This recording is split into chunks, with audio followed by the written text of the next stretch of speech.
Hello and welcome back to another episode of the Oner podcast, the podcast where we break down and review films all in one big, long, unbroken take. I'm Austin Archer, and with me, as always, is my childhood next-door neighbor and lifelong best friend, Kramer, England. Okie dokie. All right, Gore Verbinski is Yes, back. Gore is back. Gore! Gore, what a name. Where's he from? Do you know where he's from? Like Massachusetts or something? Let me Really? see where he is. I don't know. I mean, he's American. Oh, wow. And his parents just named him Gore. Yeah. Okay. Let's see where he They was named born. him. They named him after Al Gore, even though he was probably born around the same time as Al Gore. Yeah, he's 61. He was born in Tennessee, Oak Ridge, Tennessee. Okay, sure. Why not? You know, Yeah. White people be naming their kids Gore sometimes in Yeah. Tennessee. Yeah, but solid filmography from this guy. And I do think we talked about this in our Oner first thoughts. This is a spoiler discussion that we do on the podcast here. So we're going to be talking spoilers for Good Luck, Have Fun, Don't Die, Gore Verbinski's new film starring Sam Rockwell and a whole bunch of, it's a big ensemble cast. Yeah. But this is the spoiler edition. So if you want the spoiler-free edition, go listen to our Oner first thoughts. If you haven't seen the film already and you still want to, I would recommend that you go see it. I think it's worth seeing it. Go see it in the theater. Yeah. It's a good time. But yeah, solid filmography from this filmography from this guy. And I feel like once again, I'm a little bit on the outs with like what the critics and audience response is to the film. And I feel similarly. I'm there with you. I'm there with you. Yeah. I think we're a little more on the same page than we were with like Send Help. Yeah. But I think a similar thing's going on where I think people are really excited to see another Gore Verbinski movie. And the fact that it's something that's not based on any existing IP. It's not like an adaptation of it's not a comic book movie. It's not, it's not a big film. Yeah. Yeah. It's not a massive studio tentpole. And I think that's what was exciting for film fans about Send Help with Sam Raimi. And I think, and I listen, for most of this film, it's a pretty fun ride. It's a pretty engrossing and engaging, fun time. Did you feel that way? Yeah, it is. I'm going to say his name actually is Gregor Justin Verbinski. So Gore is a nickname, I guess. Gregor. Gregor. Yeah. He didn't go with Greg. He went with Gore. It's kind of like Topher Grace instead of Chris. He went Topher, right? Christopher. Very interesting. Yeah. Anyway, this movie was a great time. I was super excited for it. Everyone in the theater that I was in, there weren't a ton of people, but there was a good amount of people. They were all having fun. Everyone was laughing and, kind of nervous laughter at certain times. So it definitely is. It's a movie that moves. I mean, you can tell that Gore Verbinski he knows what he's doing, and he's a good director. He knows, like, this film was made for $23 million ish. And crazy.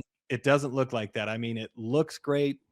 So much is good. In my first thoughts, I did say that there was some of the action scenes were not well choreographed. I wonder if that kind of got lost in the money. Yeah. But other than that, honestly, and a lot of that I can overlook. It's not the biggest deal, but they did a great job with it. The problem that I have is similar to you is there's a lot of unanswered questions, but there's also not everything really fit together.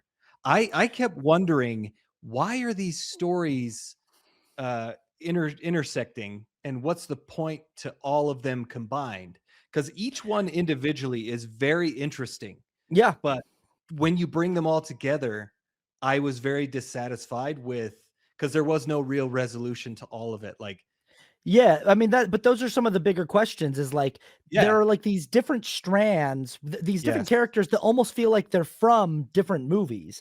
And when they all come together at Norms, it's like, well, what is the thing that's tying all of these stories together? And the only story that we actually sort of get to an end place with is Sam Rockwell and his mom. Like, that's the only story that we actually, but the other people, it's like, well, we didn't really explore their movie more, like the movie that they came from. And again, we talked about in First Thoughts, and we talked about in our Oner Funners, that this was originally pitched as a TV show.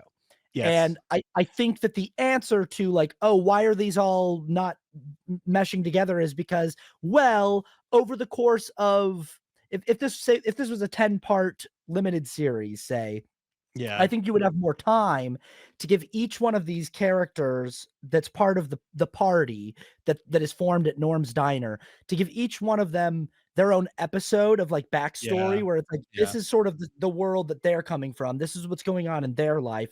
This is what, and then you have more time to show how the themes of each of those stories tie into the main quest of Yes. defeating this AI that's being built by this kid in this house. Yes.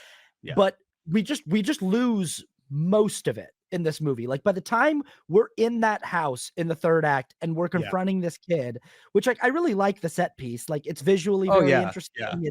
It's but by the time we're there, like, we've just lost track of kind of like most of the other strands that were introduced earlier in the story. And it Right. just sort of feels like the movie version of this TV show just didn't have time to pay off all of those questions and threads. And that makes Right. me go like, Right. cool, well then you've got to cut some stuff. You've got to get rid Yeah. of some of that stuff and streamline it then. If Yeah. Especially if the studio's telling you, like, it's one movie. Like, we are going to let you Yeah. make Yeah. one 2-hour and 15-minute long movie. So it's like, okay, you got to figure out a way to tell your story then that you were Yeah. planning on telling, and who knows, maybe it was originally that they wanted it to be a limited series. Maybe they wanted 2 or 3 seasons, to tell. I Yeah. think they've got potentially enough story with all of these characters and the idea of the time loop at Norms and all of this stuff. Yeah. I think you've Yeah. got potentially enough story for like 2 or 3 seasons of television. Yeah. Um, You could. I mean, I'm more in the camp of just make a movie, so I would rather that they adjust a few things to make it fit better. Because I think it can't everything is like it's all around the AI, so it's all connected in that way.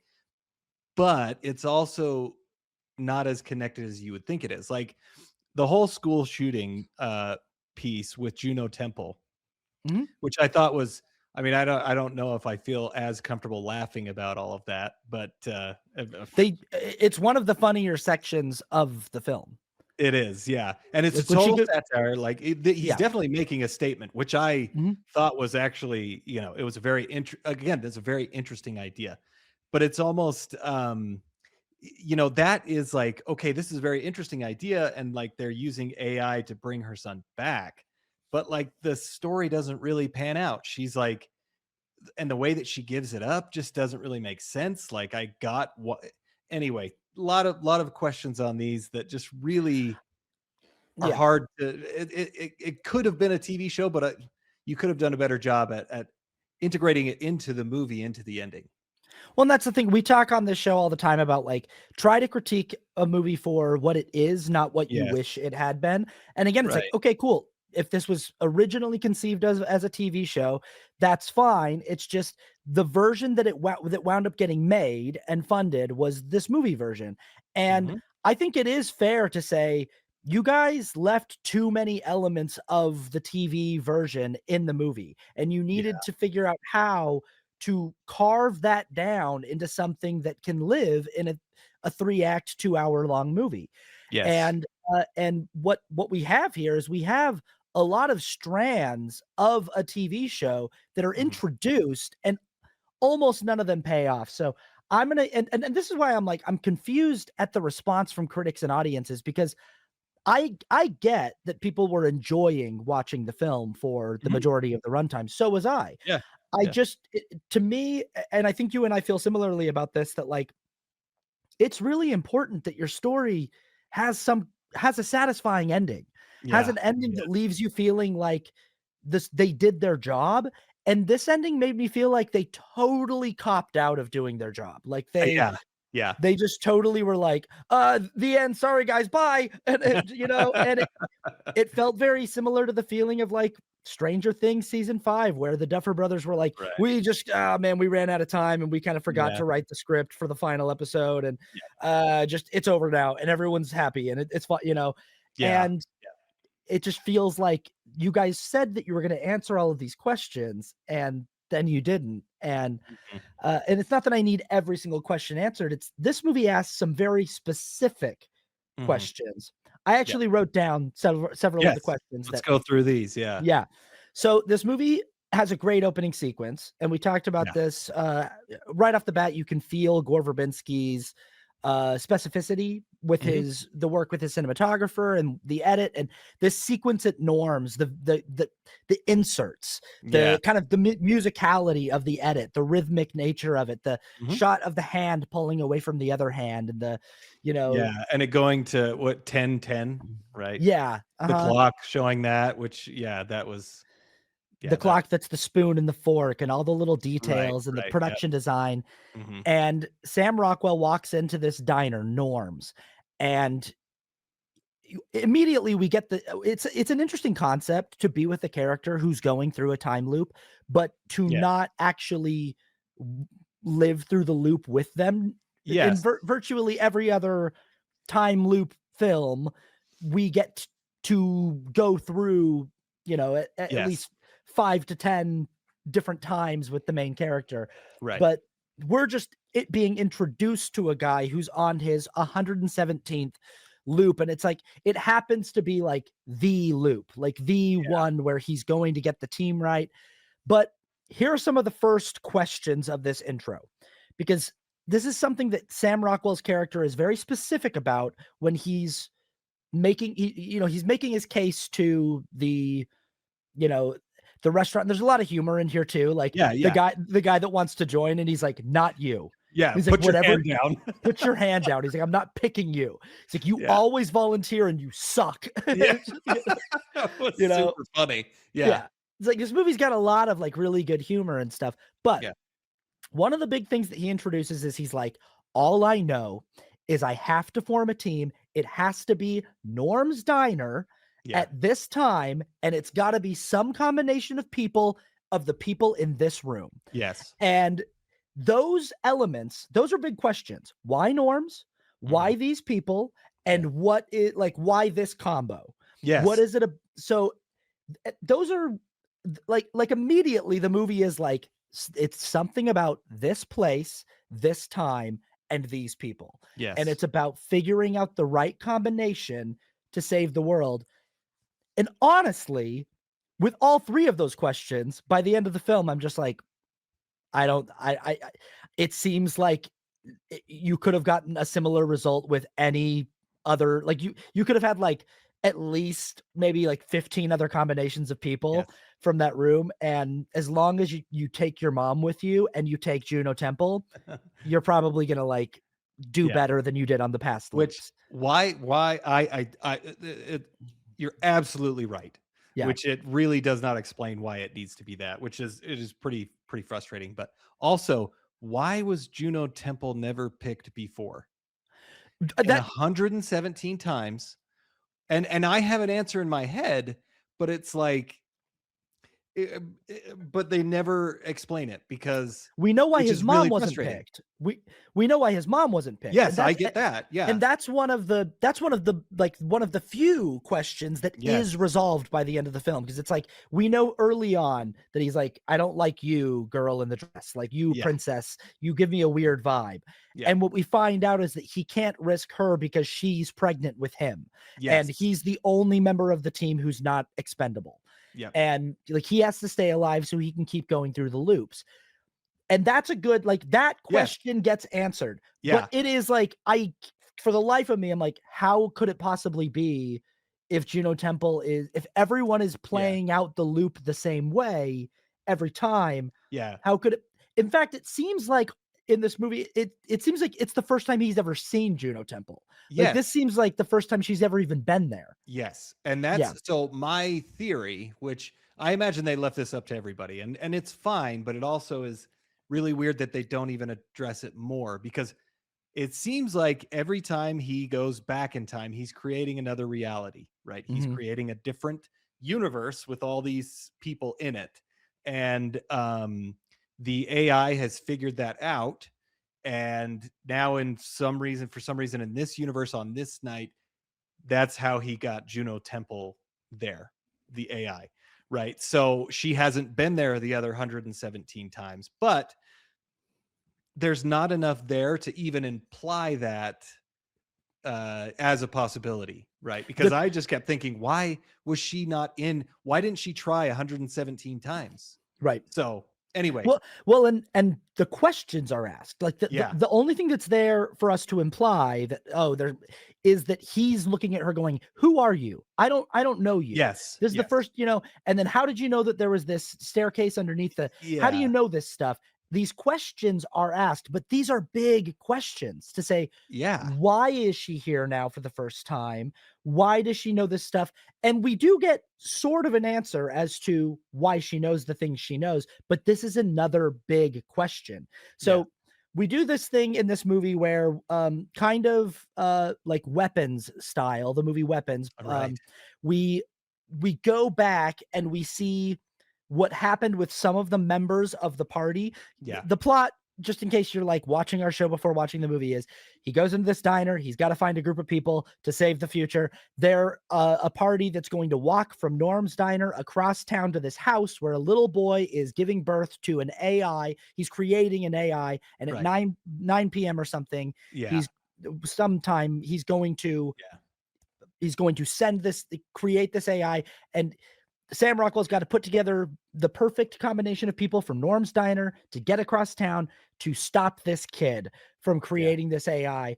Um, and what once he picks his team, once he assembles his team, we go back and see what members of the team were doing Yes. before they Yeah. went into Norm's diner, which is Mhm. interesting. But again, the movie doesn't have time to do everybody in the party. We No. do like two backstories or three. We do three. We do We 3. do which like, and there's like a lot of members of the party, and I'm There's just like, 7. Is it 7 yeah. or 8? Yeah, 7, I So think. again, this is that thing of like a lot of the members of the party feel not unimportant and disposable, which in my mind, it's like, I think there should, if the question, if the thing is, it's got to be Norms, it's got to be Yeah. these people, and it's got to be the right combination of these people. Each one of these people needs to be important for some reason, Yeah. needs to fulfill some specific, hyper specific function in Yeah. the group.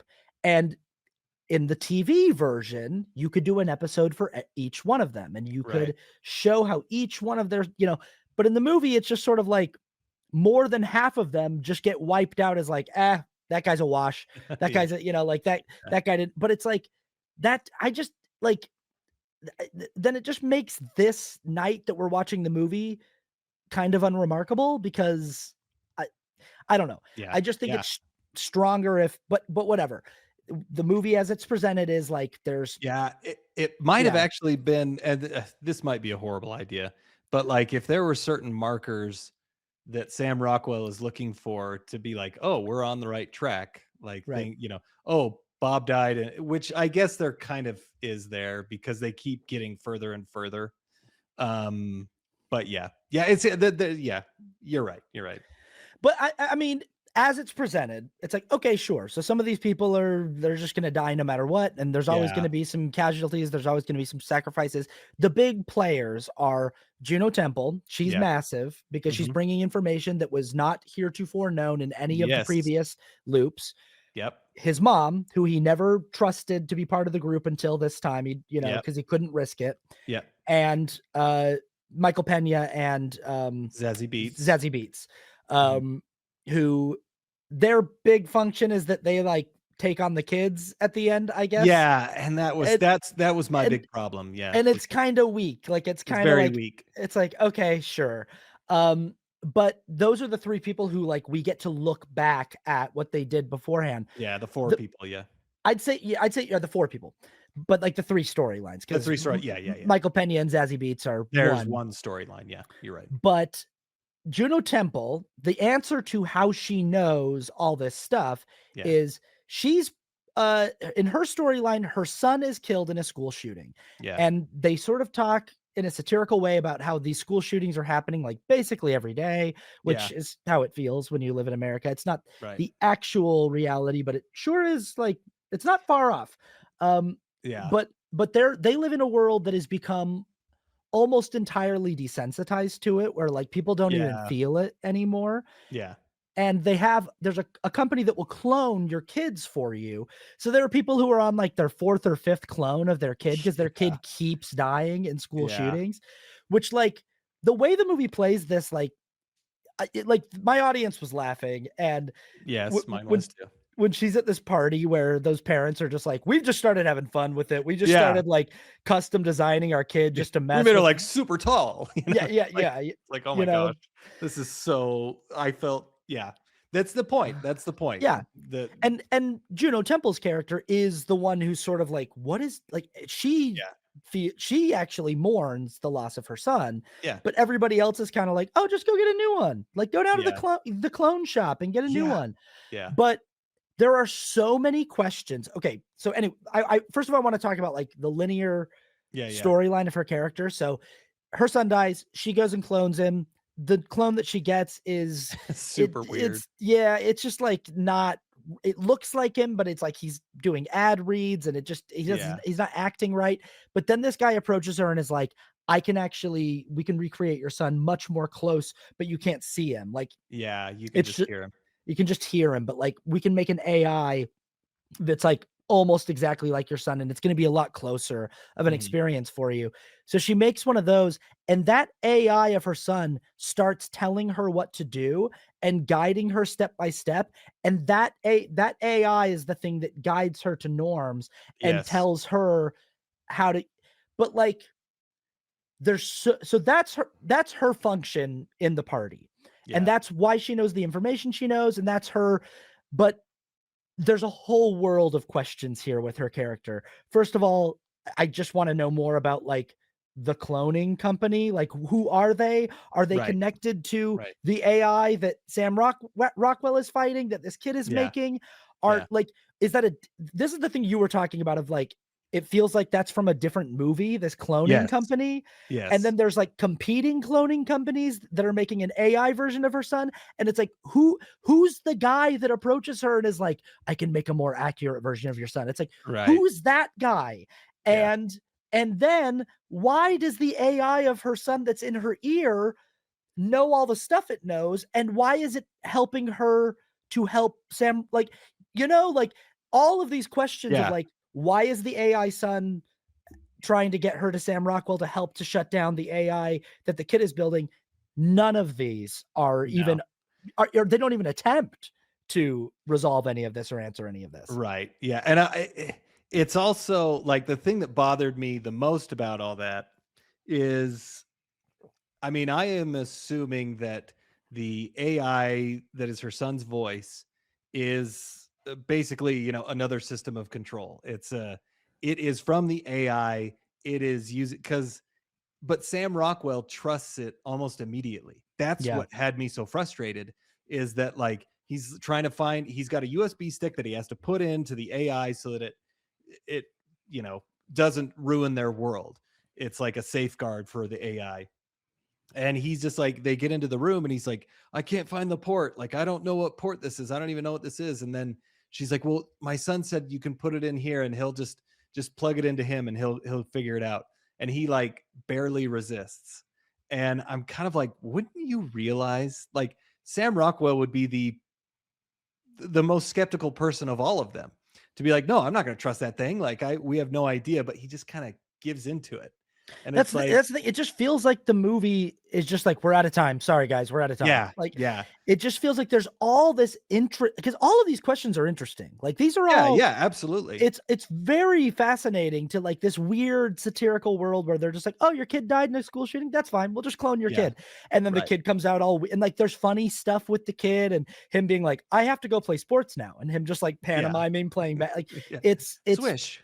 yeah, it's funny and it's fun. And but then like these really intriguing things of like, is there a competing AI? Is there a benevolent AI company that's competing Right. against the evil AI? That Yeah. because like, why is the AI son helping them? And like you said, if it is another system of control and it's just trying to get them to the end, why is it? What I don't like, how does that benefit the AI that's controlling everything? And like you said, like the function that her AI son winds up playing in the finale is he's like, plug it into me and I'll help spread Yeah. the safeguard software throughout everything, and I'll do it. And like you said, Sam Rockwell just goes, okay, sure, AI son, we'll trust you. But it's Yeah. like we still don't know who or what that is, who built that, Yep. why, who, Yeah. and there's just so many questions about it that the movie's just sort of like, don't worry about it. But it's like Yeah. these are, and again, these are questions that if I were watching the TV show version of this, I would expect these to be addressed at some point. I would Mhm. expect Mhm. the show to get around to at least having some kind of a functioning resolution Yeah. to these, and the movie just it really doesn't. No. Uh, yeah, so that's those are the Juno Temple problems where it's just sort of like, I Yeah. don't know if the AI that's in her ear is part of the same AI that this kid is building in his basement, or Yeah. if they're two different warring AIs. The ending suggests that they might have been working together, Yeah. but it's nothing is clear about that. No. And then in the end, she too just like this felt like a we don't have time. We just got to figure this out. Yeah, They get to the door and she's like, "What, honey? What?" And she goes to her ear and I'm like, "You've been keeping it a secret this whole time. Why would you give it up now?" right. Like anyway, that was just another frustrating part of her story. Right. And maybe that's just something that, like, should get revealed earlier, like, that, Yeah. like, he should pull her aside, like, halfway through the journey and be like, "Hey, you've known way too much stuff. I need to know what's going on right now." And then Yeah. she explains what happened, and then he distrusts her, and he's like, What? You've been guided by AI? Well, then this whole thing Yeah. is shot. I can't." But then she's Yeah. like, "No, I really think my son's trying to help." And then, Right. like, somehow her son, like, proves to Yeah. him that, like, he's here Yeah, to yeah, yeah, help. yeah. Yeah, that would So, be great. earns the trust, Right. So something then it like that. makes it yeah, yeah, he's okay at the end, he's like, "Okay, I'm gonna finally trust this thing." Yeah, that would be good. But again, it's like we still need to know, like, where Yeah, that who this AI yeah, son comes from. And yeah, also, again, it's like maybe the school shooting thing is just one too many things that you're trying to talk about. The yeah, I movie's already think it trying to is. talk about our, the how the end of the world is the us being Yeah, taken over by modern technology right. and artificial intelligence and stuff. And maybe, like, the gun violence aspect is just, it's just one too many things for us to be trying to do with this Yeah. movie. That to me was the most out of place storyline. Like, I get it. I get the point they're trying to make.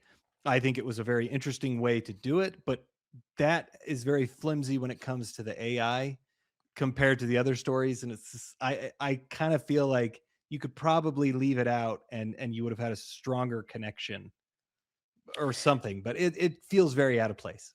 Yeah, and I think the only place that you need it if you wanna make that commentary is, like, leave it in Michael Pena and Zazie Beetz' storyline where they're just like, Right. there's Oh, another there's a school school shooting, shooting. and Yeah. they have to, like, go in the little safe room, and it's just sort of like a regular drill that happens every Right. day, Right. and just leave it in there and just, like, just like, as, like, a one-off, as, like, a joke about how this is so Right. normalized and the kids aren't even fazed by it because 'cause they're Mhm. so buried in their phones.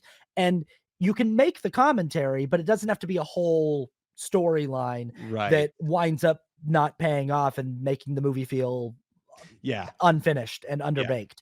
Mhm. But speaking of that, let's go to Michael Pena and Zazie Beetz' storyline. Yeah. So Michael Pena and Zazie Beetz are working at a school. He's a substitute teacher. She's Yeah. a regular teacher there. I like this kind of runner of, like, all the Yeah. teachers that are going on Sabbatical. sabbatical and him being like, I don't think high school teachers go on sabbatical. I Yeah. will say, though, this is something that the movie starts presenting as, like, a mystery of, like, the teachers are all going somewhere. They're all Yeah. disappearing and we Yeah. don't know where.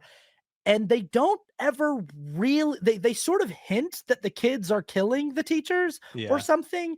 And but, like, for why and what, and because of what, like, they don't this is a question the movie is asking, is like, Yeah. where are the faculty of this high school all disappearing to? Mhm. And I'm fine with it if it's just a throwaway joke, that it's just like the teachers are so exhausted with dealing with the kids and their phones that they just keep like going on sabbatical, which is their just Yeah. a way of like quitting their job without, Mhm. I don't know.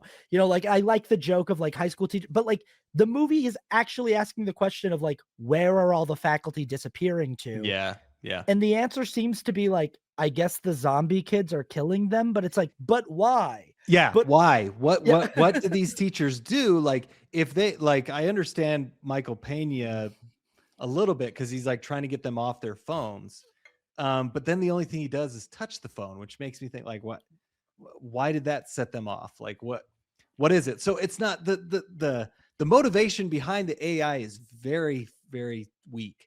Like, if he's like, listen, you got to put down your phones, and he keeps harping on that, and they say, oh, this other teacher, he tried to do that too, that would make more sense. Like, oh, it's going after the ones that's really the teachers that are really trying to get them off their phones, and that will keep them, away from their phone. Yeah, if that's if because and I think that's what it's trying It to say is Yeah, that like any teacher that's trying to pull the kids' focus away from their phones, but then wouldn't it have gone after the teacher who made the ray? That yes, like yeah. why wouldn't that guy be dead? Like Yeah, 100%. yeah, for sure. Like the AI is gonna allow him to make a ray that stops their phones from working. Yeah. Uh, but I like if that's what it's saying, if the screenplay is saying that the AI is it's basically got control of these kids' brains, and Yeah. whenever it wants, it can turn them into a hive of like an Yeah. army of zombies to do its Mhm. bidding. And any of the teachers that are teaching the kids too much and teaching them to be too resistant to what the Mhm. AI wants them to do, Yes. those teachers are gotten rid of. I think that's what the screenplay wants to do. Again, it never actually gets there in any kind of clear, No. decisive way. And But also, like you said, it's like that you can make that stronger than him just touching a kid's phone. yeah. The Yeah. touch was so weird that like he touches this phone and the entire school's like, kill this guy. Yeah. And I Yeah. just was like, no teacher has done anything Right. more aggressive to the AI's plans than like poking a phone. Yeah. Like I Yeah. it just like you said, it felt like a very weak, and Yeah. I was left asking the question, what is it about the touch Yeah. that set the AI off? Like Right. what is it? And again, and that's a question that is never really answered. No. It's And yeah. this is also a story that could be very interesting as its own movie, or as we've talked about, its own episode. But I think It's even its whole own movie would be very interesting. seriously, you can have an entire movie where the kids are all on their phones and it Yeah. turns out like reverse faculty, or Yeah. Yeah. what's the disturbing behavior, that movie with James Right. Marsden, Yeah. where it's just like a bunch of kids who keep being on their phone in high school, and then it turns out that they're all being like mind controlled by a rogue AI in their phones, and Right. when the teachers try to take their phones away, the kids turn into like murder zombies, and the teachers have to like that's a Yeah. movie, Yeah. that's a movie, but it's just like a little subplot in this movie Yeah. and again, you could have a full episode of this TV show, an hour-long episode that's just that. But Yeah. in this movie, in this 2-hour long movie, we can only afford to devote like 15 to 20 minutes to it. I don't even think Mhm. we get that much.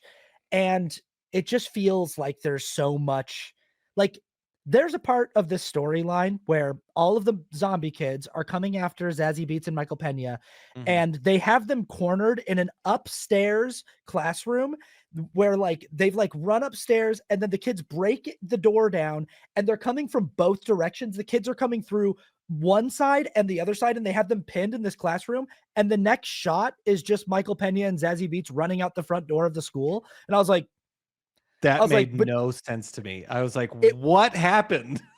it was such a crazy edit. I was like, they were literally surrounded by like 300 kids. Yeah. And the Yeah. next shot is them going out the front door. And I was like, there's no way. There's no Yeah. way. Like Yeah, I again, like, that was that, it made yeah, that was very frustrating, and I don't know if they just didn't have money, or they just were like, "Well, we can't figure it out, so just put them outside." I don't My know. thought is maybe there was like a sequence where they like fought their way through the Yeah. kids, and they just in the edit just cut to because this movie is longer than you'd want a movie like this to be, Yes. so Yeah. I could see how the studio would be like, guys, we can't have a 3-hour long like sci-fi action adventure comedy. Like we just can't. But like the movie's like 2 hours and 15 minutes, which is long for a movie like this. But so there's probably a lot of places where they just had to keep the thing moving. They just had, you know, but that was an edit where I was like, oh, okay. Like they just magically are outside of the building now. That's fine. But yeah, I like this, the way that this comes back is at the near the end, but like, I guess it's maybe like the start of the third act.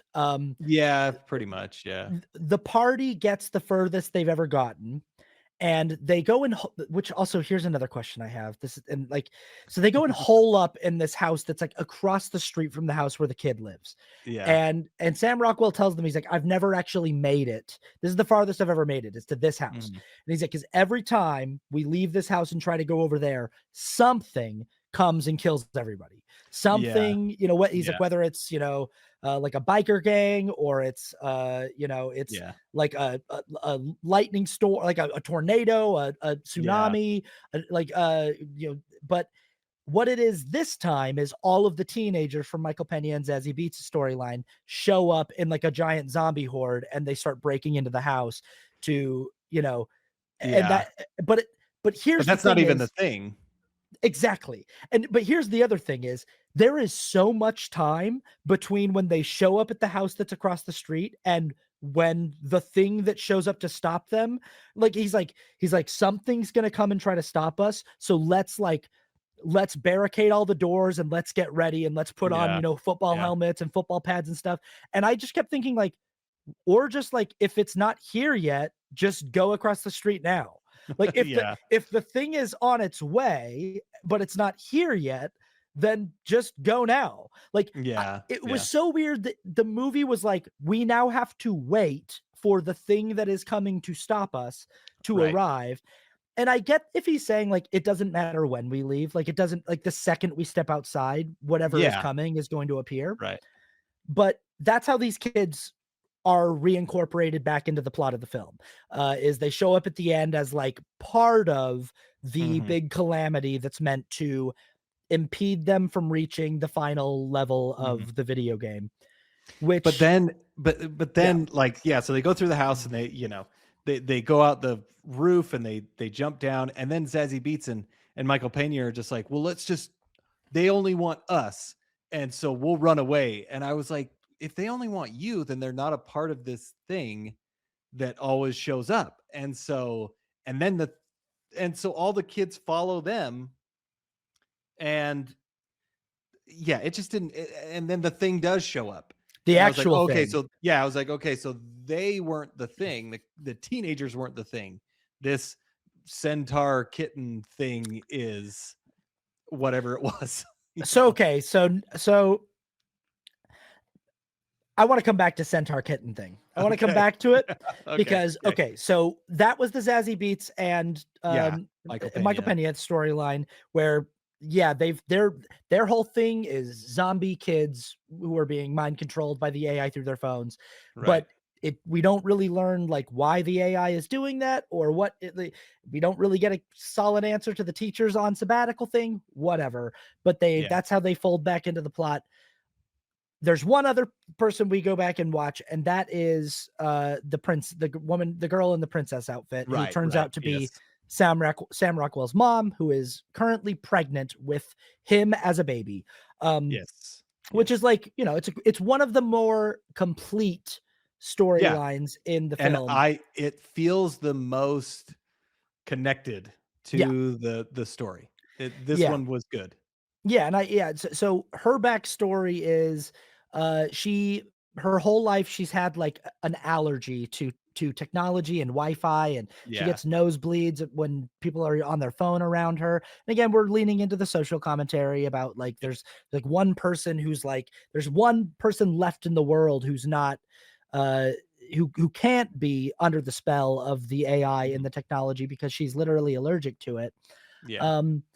But she's a performer at children's birthday parties. She does Right. little girl as a princess, like a Mhm. non-specific, Yeah. uh, General copyright princess. free, Yeah. generalized princess. But she does kids parties because kids don't tend to have phones, which right away I was like, yeah, they do. Yeah, I yeah. was like, but I guess like at a child's birthday party, like not a lot of kids like the age No, that she's not that are age, yeah. yeah, not at that age, 5, 6 years, 7-year-olds. Yeah. They're not on their cell phones. So she likes to that kind of work because she can work without worrying she's gonna have an allergic reaction. And she meets a guy at a party who's like a pizza delivery guy who is like her, and like he's kind of like, yeah, I don't really do phones and stuff. And Yeah. Yeah. and she falls in love with him and she has this whole romance with him. But then, and this is the one of the big questions of her storyline is someone mysteriously delivers a VR headset to his Yes. to their apartment. And we don't know who. It just shows up and he puts it on and immediately he's Yeah. lost. He just gets Yeah. completely sucked into the vortex of this thing, and it takes his life over so much that he tells her he's going to leave her and Yeah. voluntarily basically just live the rest of his life in the simulation world, in the VR world. Mhm. And he's going to like a facility that's going to basically like feed him intravenously. And he's just Yeah. going to like basically just live in a simulation world. Yeah. Um, but this is where we get the title of the film. He says to her at one point, he says, she's leaving the house and he says, good luck, have fun, don't die. And she goes, what? And he goes, that's what we say in the simulation. It's a Mhm. thing we say. And again, it's like the movie is saying there's something in that there's a world in there Right. Right. that Yeah. I feel the TV show eventually would have shown us. It would have like because I'm also like, why do you say that in there? Like Yeah. Yeah. Yeah. who are if it's perfect in there, why are you saying good luck, have fun, don't die? Like what Yeah. Yeah. if it's like a utopia in there, uh, why is that the greeting in there? Yeah. And Yeah. why is that the title of the film? So the big questions of her storyline are, yeah, right before he loses himself to that, they Right. copulate and he Yes. seeds Sam Rockwell. Um, Yes. but the big question is who dropped the VR headset on off outside their apartment? Mhm. And what is the world inside of the VR headset? Like, Yeah. I'm desperate to know. I'm like, what is it in there?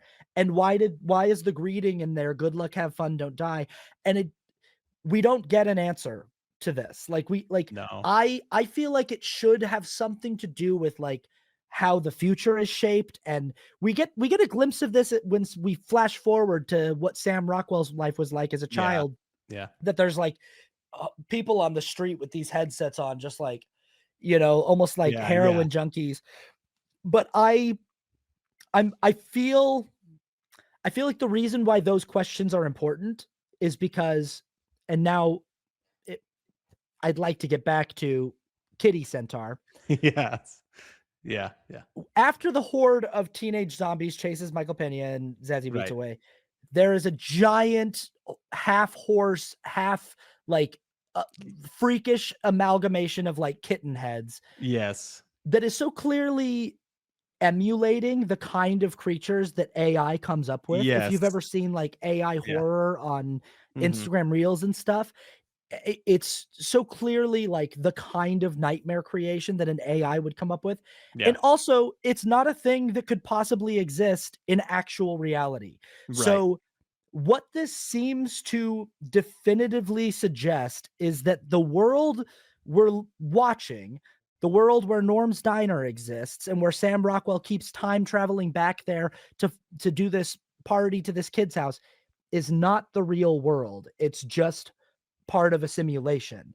Because first of all, the fact that he says like every time it's a video game, right? Where it's like you're allowed to get to different levels of the video game, but he's like, Right. every time I get to this level, the house across the street, something shows up to stop me from getting to the next level. Mhm. And everyone in the house says, like, oh, like what if it's a centaur? What if it's kitties? What if it's and then a big giant weird Yeah. freakish set, but it's like that can't be a real thing in the real world.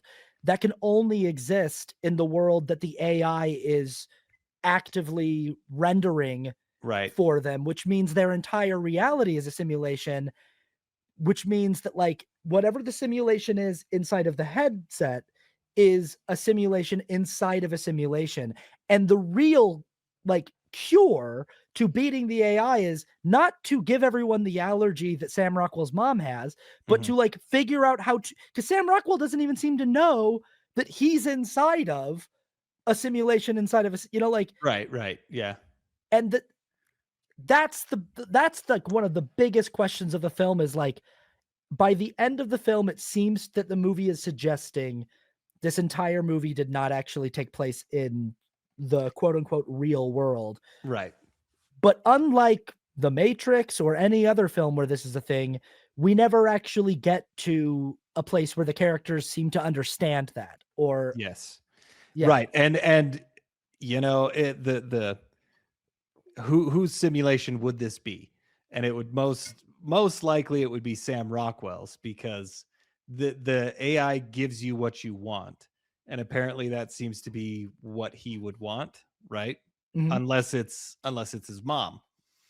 But yeah, it is kind of a, because the AI would already be advanced enough. It couldn't do that unless it was advanced enough to do that, to make that creature. So it is a weird, it's a weird thing. I mean, it could be, that's why the ending made me frustrated, because so I said in my first thoughts that I did like the ending that they went there. What I didn't say though is that I felt like they copped out, because if they would have ended, because they plug in the AI and they get everything they want, and then Sam Rockwell sees the sunrise with his mom, and then he's like, wait, no, everything's too perfect, and he's like, I'm sorry, kid, I gotta go. Like, you're gonna save the world, but not in this reality. And he goes back in time to do it all over again, which I was like, oh wow, good job. Like, you guys just went for it, and like, you're all screwed, basically, is kind of how it was. But then Sam Rockwell comes back in the diner again, and he's like, hey, we're going to give everybody what you have, mom. And like, that it's implying that they're going to win, right? They're going to give Well, everybody an allergy to technology.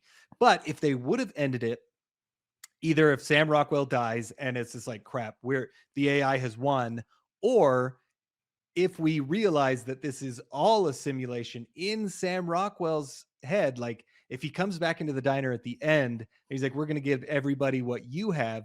And then we realize that, oh, he's in a simulation and he's just talking in this horrible world, like, but he has a headset on. Like, that would also be very interesting. Again, kind of just like oh, that's cool. Like that. But they kind of seem to cop out and kind of give almost a happy ending that I don't really feel like it earned it.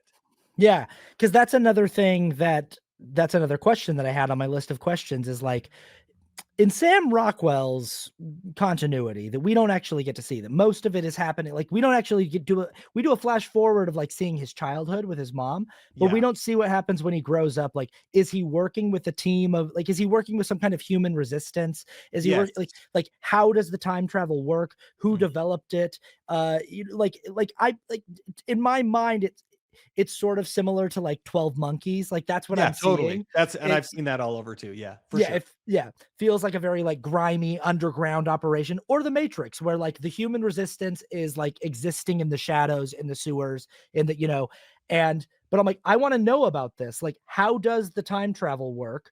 I don't necessarily need to know all of the but No. it's like, Yeah. Back to the Future. It's a DeLorean, the flux capacitor, 88 miles per hour, all this stuff. Mhm. Looper, you put him inside this little pressure thing, and like the pressure chamber, like put like give me something that like he's wearing some suit that when he hits this thing, a juice goes through his body and it Mhm. recycles him. But I think what's interesting is that he tells all these people that he's a time traveler, and what he actually is, and he knows this, is a video game player, which means Mhm. like he hits this button and it basically is just It's a reset. Yeah. it takes him to his save point. Like the reason why it's Norm's Diner is because that's his most recent save point. Like, it's like there's save points where Yeah, and yeah. Yeah. and it's sort of like the reason why it's this time, the reason why it's this, like, I think there are answers to these questions potentially, because I'm sitting there going like, well, who is he working with? And is he actually like a time traveler? And like maybe the reason why he can't die and he has to reset is because if he dies, he loses his like save point outside of Right, norms or right. something, you know, or I don't know. But it is very clear to me that the world that the movie exists in is not the real world. It's a simulation inside of a simulation. And that's also very clear when we get to the kid in the basement. It's like, this is Right. not the real Yeah, world. yeah, This is very clearly, we're in, you know, we're in computer world. We're doing lawnmower man stuff with a little yeah, yeah. kid, you know. Uh, And, Toy Story little oh, things. so Toy Story. It was So like, I thought they were gonna make a remark like, "Oh my gosh, we're in Toy Story, but they're gonna kill us," like, anyway. yeah, so Toy Story. Yeah, Those little things that come out. But yeah, it like I think in the TV show version, yeah, figuring out, oh, like we're in a simulation inside of a simulation, realizing that, like having time to see who Sam Rockwell's working with and see him working with some kind of 12 Monkeys-esque operation that's developed time travel. yeah, yeah. And then him going back and telling them, like, guys, I don't think I'm actually time traveling. I think we're all Uh-huh. where, you know, Yeah, but yeah. they don't have the ability to take the headsets off. Like they can't Mhm. do it. And so the solution being, let's give everyone what my mom has so that like they have to like that like our bodies physically repel Yeah, yeah, the tech that we're plugged into. And the actual ending being like we get to see them creating a pathogen out of whatever she has and giving right, it to right. people, and then watching like millions and billions of people like taking off these headsets and like waking up in like matrix like cocoons or something, you know, Yeah, yeah. and leading an uprising. I don't know, something that's like that gets way crazier, way but but the movie runs out of time, and the entire ending is just sort of like, you've just got to imagine what happens next. Yeah, He goes, yeah, "Mom, we're gonna give everyone what you have." Cool. That's still, you still gotta do that for the movie. yeah, Like, we yeah, don't know what that means. We don't know what that looks like. And especially in this world that's been implied to be a world inside of a world, we don't know what giving everyone what she has does. Does it kill them? Does right. it like, you know, like it, if they're all plugged into a simulation, does making them allergic to what they're plugged into, you know, like Yeah, yeah, there yeah, are just so many more like problems created by that. right. And the biggest problem is just that like the entire ending of your story is off screen. Is just like, Yeah, yeah, you have a false ending where you plug in the thing, the MacGuffin you were trying to get to this house the entire yeah, movie. You get it there, you plug it into Juno Temple's AI son for some reason. We don't know who the heck that is yeah, or why he's helping. He plugs it in, he saves the day, but oh, he didn't save the day. False ending. Sam Rockwell's got to restart the loop. We're actually going to give everyone the allergy, but we don't, but like we still have to go do that. Like we still have yeah, to like yeah, we actually have to like see the day get saved right. somehow. It, and it's not that like, you could say the Matrix has the same ending where it's sort of like Neo becomes the one, Right. beats up some agents and scares them, and then on the phone tells the architect or whoever, the Matrix, "I'm coming for you. Your Mhm. days are numbered." And you could be like, "Oh, well, then the ending happens off screen." But it's like, I would argue, like, no, the ending, the the fulfillment of that story is Neo's Yes, self-actualization yes, exactly. as the As the one. whereas, like, all Sam Rockwell has done by the end of this movie is come up with a plan for loop 118. Yeah, yeah. Like, that's all. It's just Mhm. sort of like, well, here's the latest plan, Yeah. you know? Yeah, it is, and it's kind of, again, I wish they would have went for it and the AI just wins, and it just kind of like, well, we're kind of all screwed, would have almost, I would have felt better about that one. I kind of would have felt more satisfied with that, but or the finding out that it's all simulation, right? Like that, a simulation within a simulation would I would have liked it a lot better. There's just got to be some kind of like realization and then Yeah. a lot of these other little strands with like Michael Pena and Zazie Beetz and the AI son and stuff. I think you probably just need to get rid of those altogether Yeah. and focus this thing more. What's frustrating about the film is we're having a really interesting conversation about it Oh, yeah. because all of these different pieces are philosophically interesting to think Yes. about. Yeah. The social commentary is interesting. It's just really frustrating because 12 Monkeys, that Yeah. movie has a great ending Yeah, yeah. where the whole thing is like Bruce Willis's character realizes, "Oh, I can't fix this." Mhm. Like he's doing the same thing where he keeps going in a loop. He keeps going, Yeah. and what he realizes at the end of the film is that he's stuck in a loop. He has this memory the whole movie of like seeing this guy in a Yeah. wig like running through an airport and he thinks that like and then he realizes, "Oh, I was there as a kid and I witnessed it." And Yeah. I watched myself get killed in the airport as Mhm. a kid.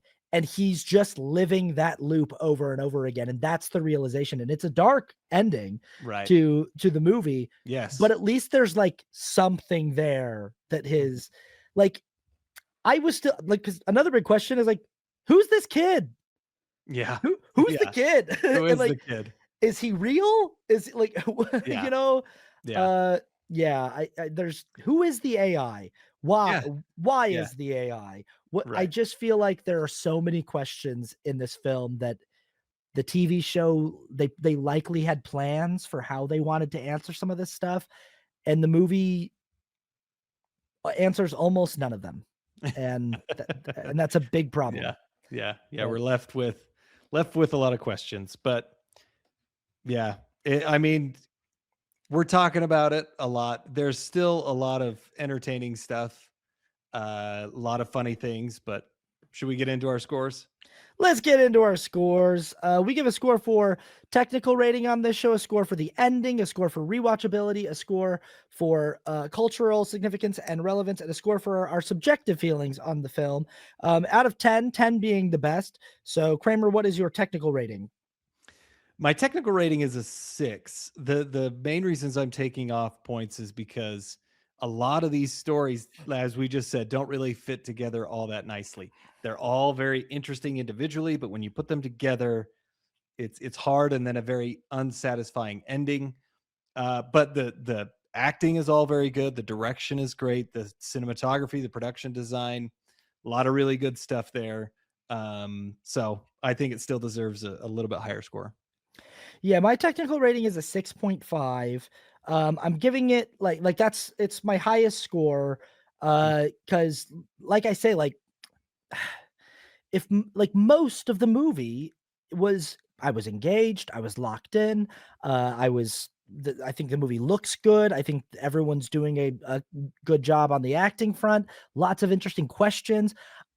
I could see this movie maybe having maybe it's fun to ask questions about the implications of these different storylines on Right. rewatch and stuff and inspiring, but like that's going to be my highest score, but it loses all of those points for like you needed to figure out a better way to adapt this from the TV version to the film Right. version. Yes. How about for the ending? The ending I gave a 5. I appreciate that it didn't work out and it's like, "Oh, sorry, this didn't work." Mm. But then they kind of copped out and did, the ending off screen type thing that didn't really work.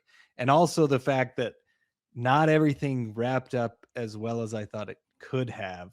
That's why I gave it that score.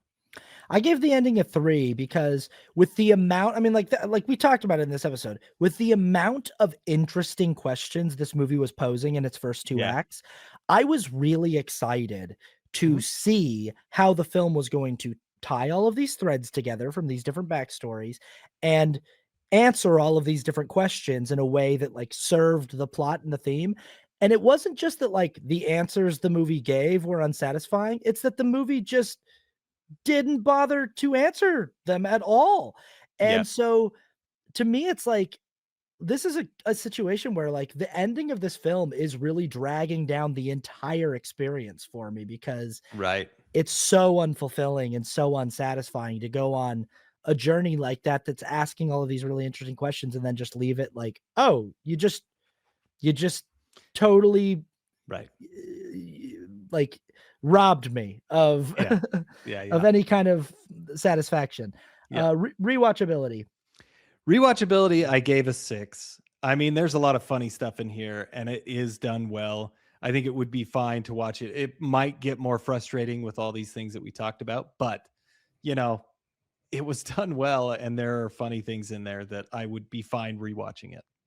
I gave it a 5.5, and I feel similarly where like it could go one way or another. It could become more frustrating on rewatch, or maybe some things start getting a little clearer because there is admittedly a lot going on in this movie.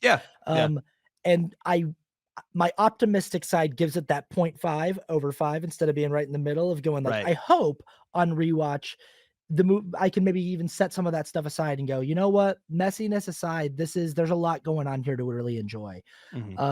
How about cultural impact, significance? Cultural impact, I'm giving a 5. It's not making a ton of money right now, but this could be kind of a cult classic, kind of like 12 Monkeys, and maybe it'll come back or have a big life down the line. So we'll see. I'm giving it a 5 as well, mostly just for how well it's doing with critics and audiences that the majority of people see. And again, it's like, I'm surprised that I'm on the outs with everybody, that I'm just like, I guess it just doesn't bother anybody that this movie doesn't have an ending, but like, okay, anyway, how about your subjective score? My subjective score, I gave a 6 because it is better than most movies, and it took some chances with a lot of things. And there's a lot of craft here. Gore Verbinski's doing a great job. Everybody's kind of bringing their A game. So I don't want it to seem like it's a bad movie. It just was frustrating in those certain ways that just didn't really make it amazingly great, right? Like just those things that we talked about, but I still think it's a good movie. So I think people should see it. And it is good that, it was a fun conversation that we had about it. So yeah, I'm going to give it a 6 as well. I had 5 written down, and I'm like, I want to give it higher because of how much is working up until it's not. But it's just that ending really drags the whole. It's really tough for talking. The more I talk about the film, the more I'm just like, it's crazy how many different things were introduced that they just like didn't feel any need to even do anything with. And yeah, and good stuff too, stuff that could have been really, really interesting. And really useful. But yeah, I'll try to be an optimist and say 6 because and I do think people should go and form their own opinion because the audience that I watched with seemed to be enjoying themselves. So yeah, that's it. Next week is kind of it's a kind of a slow week in the theaters. We were thinking about maybe going and seeing Crime 101. We talked about maybe going to do Cold Storage, but it just is like not a lot of people are I might go see those movies anyway.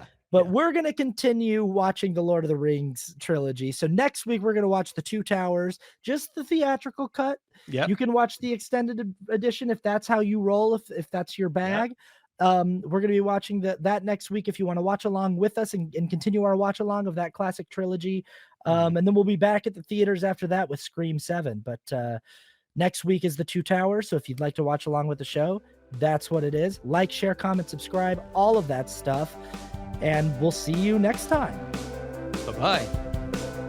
Good luck, have fun, don't die. Ah.